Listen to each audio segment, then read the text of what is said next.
Kami dari kelompok 3 dan hari ini kami akan membahas mengenai aliran-aliran pendidikan yang ada di Indonesia. Aliran pendidikan klasik maupun aliran pendidikan modern. Setiap aliran punya cara pandang yang unik tentang bagaimana manusia belajar dan berkembang. Di akhir video, kami akan menyampaikan pendapat kami tentang aliran yang paling relevan untuk kondisi pendidikan Indonesia saat ini. Aliran empirisme. Aliran empirisme adalah aliran yang percaya bahwa semua pengetahuan berasal dari pengalaman. Anak belajar melalui pengamatan, interaksi, dan stimulasi indera. Dalam praktiknya, guru perlu menciptakan lingkungan yang kaya pengalaman agar anak bisa menyerap pengetahuan secara alami. Kedua yaitu aliran navitisme. Navitisme menekankan bahwa potensi anak sudah ada sejak lahir. Faktor bawaan seperti kecerdasan dan bakat dianggap lebih dominan daripada pengaruh lingkungan. Maka, tugas pendidikan adalah mengenali dan mengembangkan potensi alami tersebut. Baik, di sini saya akan menjelaskan tentang aliran naturalisme. Nah, aliran naturalisme sama dengan belajar tanpa paksaan. Naturalisme percaya bahwa pendidikan harus mengikuti kodrat alamiah anak. Anak belajar secara bebas tanpa tekanan dan sesuai tahap perkembangannya. Guru berperan sebagai pendamping yang tidak memaksakan, tapi membiarkan anak tumbuh secara alami.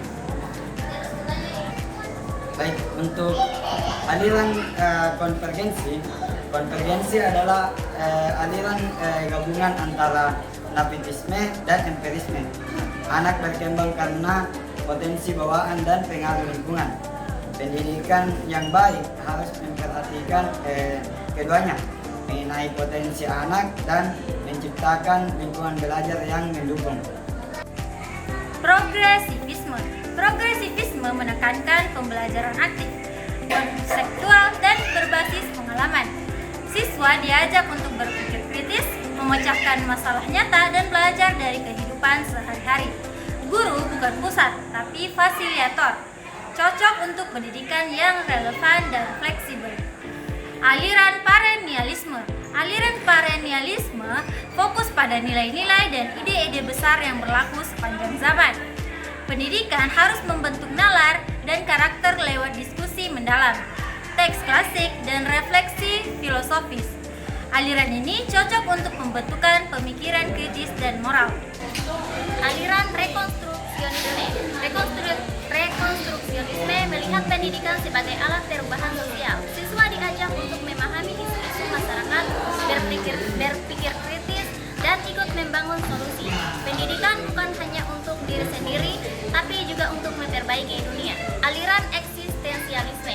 Eksistensialisme menekankan kebebasan dan tanggung jawab individu. Pendidikan harus membantu siswa menemukan makna hidup, pilihan pribadi, dan arah yang sesuai dengan dirinya. Cocok untuk pendidikan yang menghargai keunikan dan refleksi diri. Setelah mempelajari 8 aliran pendidikan, kami melihat bahwa konvergensi dan progresivisme paling relevan untuk kondisi pendidikan Indonesia saat ini. Kenapa? Karena anak-anak punya potensi bawaan, tapi juga sangat dipengaruhi oleh lingkungan belajar. Dan karena kurikulum merdeka mendorong pembelajaran berbasis proyek, minat siswa, dan konteks lokal. Pendidikan harus aktif, bermakna, dan membentuk karakter yang sesuai dengan zaman. Pendidikan bukan hanya soal teori, ia adalah tentang bagaimana kita tumbuh dan memilih jalan hidup. Kami percaya bahwa pendidikan harus relevan, inklusif, dan membentuk manusia yang sadar akan dirinya dan lingkungannya.